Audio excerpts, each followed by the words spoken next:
Bruce Willis. What if one bold decision could turn Hollywood's golden boy into a target, and 3 decades later, leave him fighting a battle no stunt could fix? At 70, Bruce Willis, the face behind Yippee-ki-yay, isn't just stepping away from the spotlight. His family has shared the kind of truth no fan wants to hear. But this story didn't start with a diagnosis. It started in 1991, when Bruce Willis tried to change the rules, and the machine pushed back. Back then, Bruce Willis was untouchable. Die Hard 2 smashed the box office. Offers were pouring in, and the swagger of John McClane had made him the everyman action icon. Then came a passion project.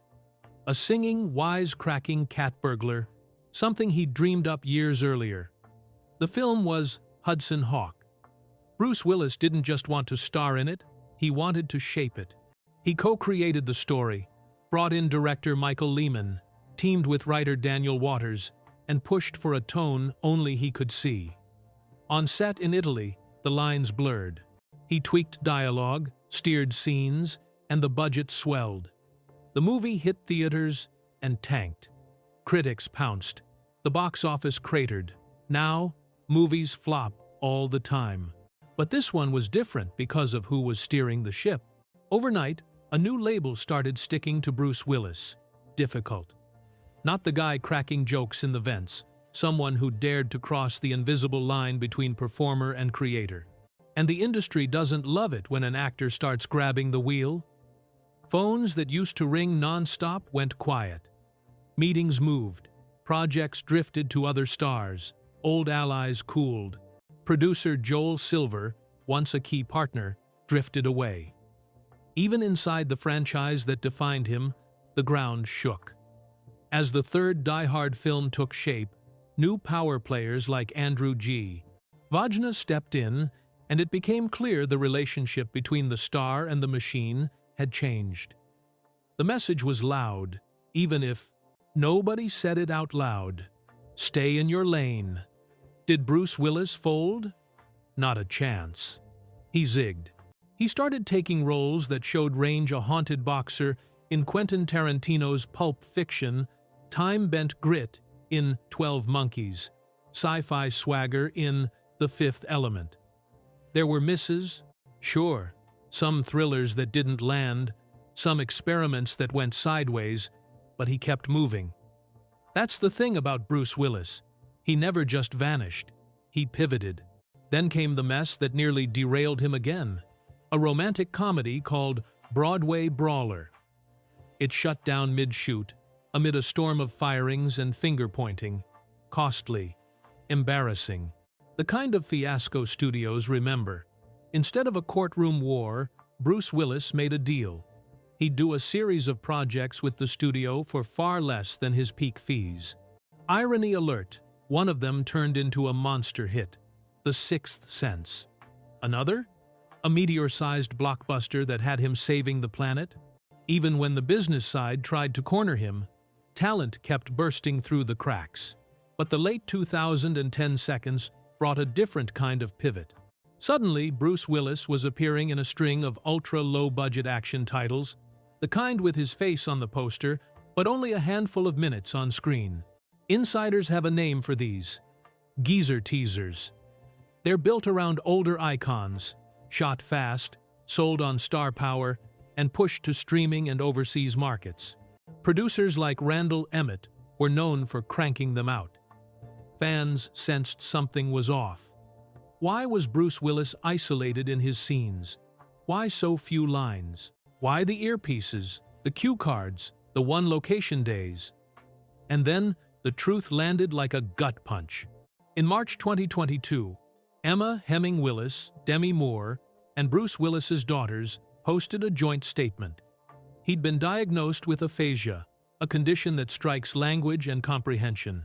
Suddenly, the odd choices, the brief appearances, the simplified dialogue, they weren't vanity or laziness. They were a man trying to keep doing the thing he loved while his words were slipping away. 10 months later, the family clarified the diagnosis: frontotemporal dementia. FTD doesn't primarily attack memory first. It goes after language, behavior, and personality. There's no cure, no stunt double, no third-act twist.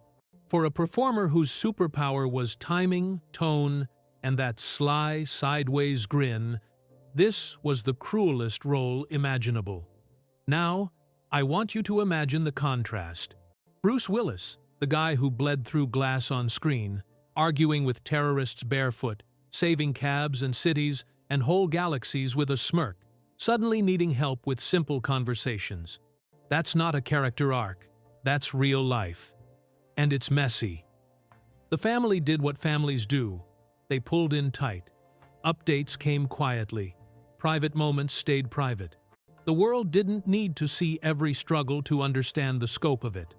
Still, the arc of his career tells you everything.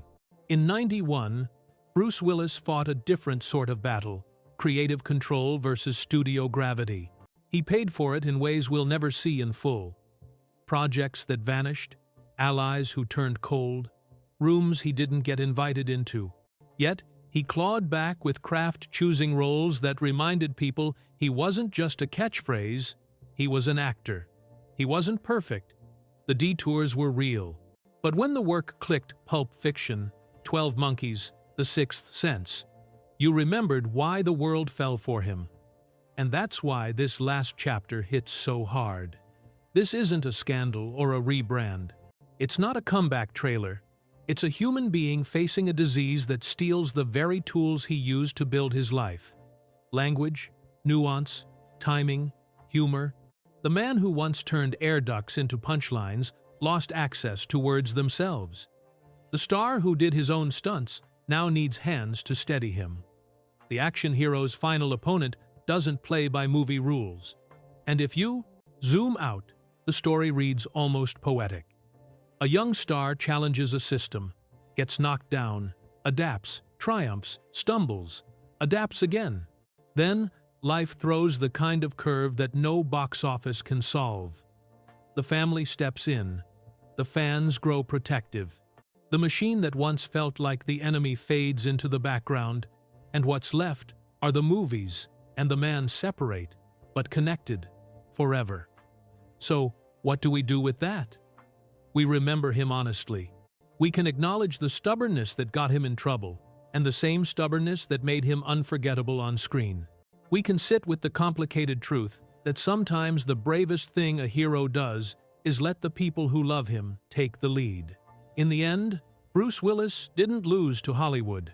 He beat it plenty of times by taking risks, by surprising us, by proving a smirk and a heartbeat can be more powerful than a muscle suit. What he's facing now isn't a franchise foe, it's the kind of fight that humbles everybody. And that's why his silence says more than any press tour ever could. The rebel of '91, the box office king, the indie standout, the late career workhorse. He's all of that. But he's also a father, a husband, a friend. The spotlight went dim, but the story didn't end. It just moved into a quieter room. If this moved you even a little, drop a like, share it with someone who grew up on Die Hard, and hit subscribe. Next time, we'll dig into another legend's untold chapter. Until then, keep the good ones playing, and keep the people behind them in your thoughts.